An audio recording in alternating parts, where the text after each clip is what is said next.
Ce que les Français attendent de ce gouvernement. C'est aussi intéressant peut-être de se poser la question. C'est ce qu'a fait notre partenaire Elab. On va voir ça avec nos éclaireurs.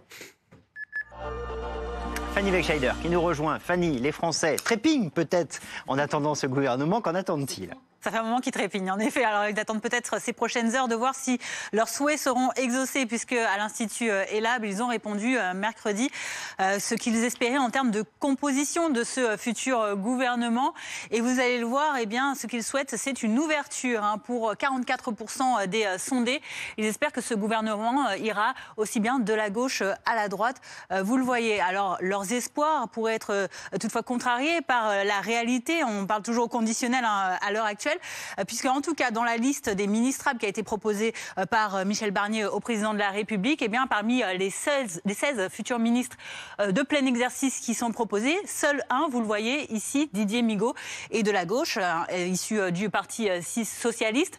Il est pressenti pour le poste de ministre de la Justice. Il est actuellement président de la Haute Autorité pour la protection de la vie publique.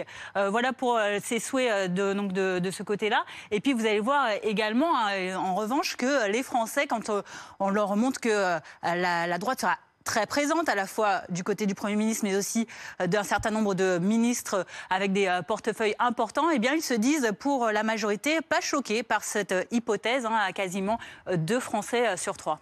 Ça tombe bien, parce qu'a priori, ils ne seront pas en tout cas déçus de cette composition très à droite. Les Français qui attendent aussi, et ça c'est important, de la nouveauté. Là, il y aura peut-être déception. Oui, là aussi, ils sont nombreux, quasiment 2 sur 3 aussi. Vous allez le voir, 64% à espérer que parmi le nouveau gouvernement, il y aura uniquement des nouvelles personnalités. Ils devraient être plutôt satisfaits, puisque dans cette liste, cette fameuse liste proposée par le Premier ministre au président, il y a en effet des personnalités assez inconnues du grand public, puisque à Bercy sont pressentis Antoine Armand pour le poste de ministre de l'économie et Laurent Saint-Martin pour le poste de ministre délégué au budget, tous deux issus du camp présidentiel, ou encore pour le ministère de la Défense, Jean-Louis Thiriot, qui lui est issu des Républicains. Merci beaucoup Fanny. Ludovic Mendes, vous le disiez,